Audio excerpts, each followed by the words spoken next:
a constitution for the last few years. And it appears to be promising reform once again. And if it's we do. making those promises once again. And I don't think that constitution is at the forefront of what people are thinking right now. Certainly, people want a constitution, want the rule of law in Libya. Want their rights, want freedom and democracy, but I think that the concern now is we just want the regime to go. But realistically, though, given all of the elements involved in Libya and its relations with the US, with multinational companies for that matter, with Europe and elsewhere, how do you rate your chances? How far do you think those considerations are going to affect any change in Libya? Well, I mean, I think they'll have a tremendous effect, but I don't think that that should deter Libyans at all from what they're doing. It's not about the multinationals. It's not about the Gaddafi family. It's about the Libyan people. I mean,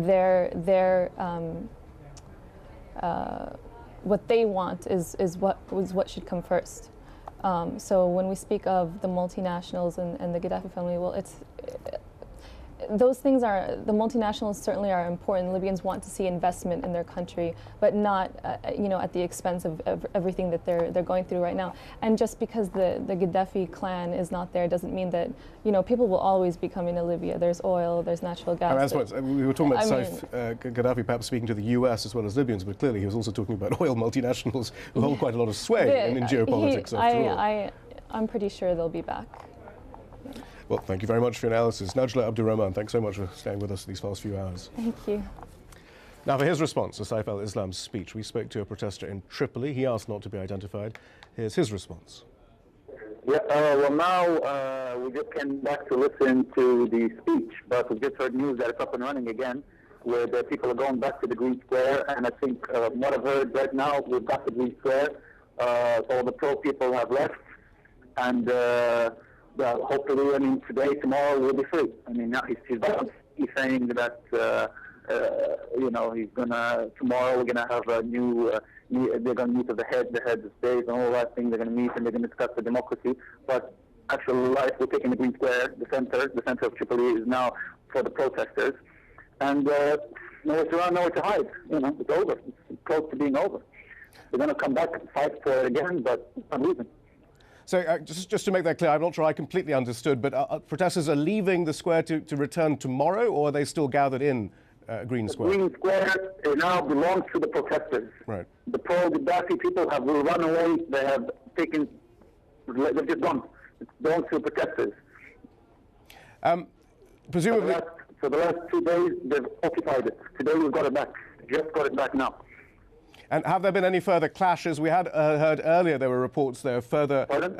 we had heard earlier reports of further attacks on the protesters. Are those still continuing? Did they occur? I was personally attacked. We got to the Green Square. We were meters away from the Green Square. We were winning it. There was all these children. He's got children throwing rocks at us. And then once we were going to win it, they attacked us with guns. There were snipers on the roof, but I didn't see if they hit anyone. The guns were following us. We all ran away. People in the street, old women were helping them. They were taking people in. They chased them. One man died in front of us. We see he was shot down. Everyone, it was chaos. It was chaos. He's doing this to his own people. And was this the military? We're describing that at the moment as supporters of President Gaddafi, but was it the military, the security forces who were doing the shooting?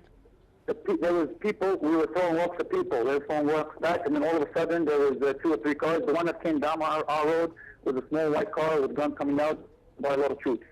We had to run away, we had to hide, and then all of a sudden everyone started getting out of there as soon as they can. Now they've regrouped and they've gone back and they're taking the Green Square. A protester in Tripoli speaking to me a little earlier. Joining me here in the studio now for more analysis of developments over the last few hours in Libya, Michael Singh. He's a former senior director for Middle East Affairs at the US National Security Council. He's currently a visiting fellow at the Washington Institute for Near East Policy. It's a holiday weekend in Washington. I think we should be clear about this. But so far, all we've had on Libya is an arguably rather anemic statement from PJ Crowley, the Assistant Secretary of State for Public Affairs, basically saying, look, we've expressed the need for peaceful protests to be allowed, and we think people should be held accountable if any security forces are acting in any bad manner. Is that going to be sufficient even now after Saif Gaddafi's speech? Well, it's a very quickly and sort of rapidly developing situation there in Libya, isn't it? And so I think that folks at the State Department are probably working over this holiday weekend and will be watching to see what happens. I think that the statement itself, you can tell that this is different than Egypt, it's different than Tunisia, it's different than Bahrain for the United States, and that Gaddafi, no one's going to shed any tears if Gaddafi goes.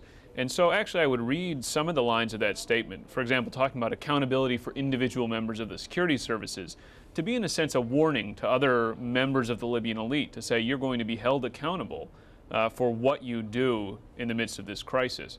That's how I would sort of read the statement. But yes, absolutely, people in Washington are still watching this, and I think we'll hear much more from the administration as time goes on here. But why have they been so quiet? And certainly it is at the level of the Assistant Secretary of State for Public Affairs, who we know as the State Department spokesman effectively, to talk about Libya, not the Secretary of State, who had ample opportunity on the Sunday talk shows today to address Libya, and she didn't. She talked about Bahrain, right. And she talked about a few other situations, but she didn't talk about Libya. Why not?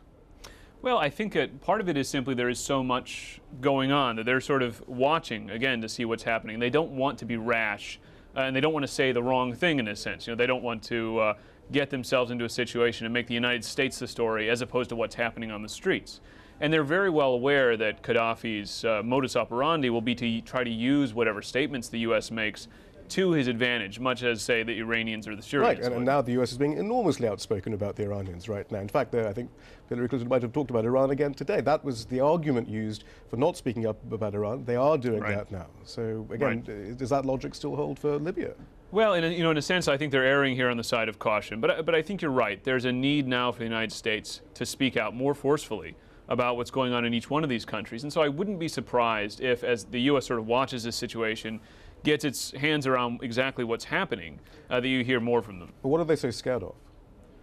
What are they scared of? I think that they're scared of saying the wrong thing and hurting the cause of the protesters as opposed to helping it. But it's not simply just what would presumably be thought of as very sensible realpolitik, as we saw in, as arguably what happened in Egypt and elsewhere. You don't say anything till you know who's going to win, and then you support whoever the winner seems likely to be. Well, I think the administration has probably realized at this point that that approach isn't going to be successful, that with this wave of sort of demands for change sweeping the region, that they can't simply wait on the sidelines until they see who's going to win.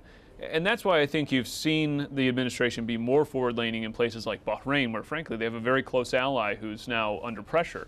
And where I think you will see them start to be more forward-leaning on issues like Libya. But even on Bahrain, it's still, it's not exactly saying, time for democracy to begin, let's have a flowering revolution. They always seem to accept, actually, the king's assurances that he's doing everything he can to try and, rein in a few bad apples in the security forces and so on, even though the evidence suggests it may not be quite as simple as that.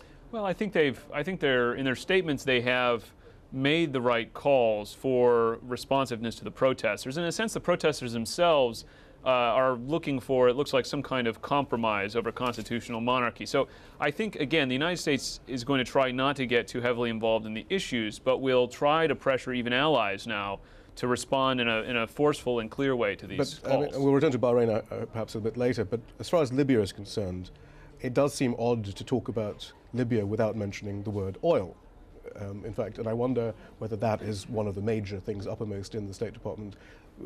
The State Department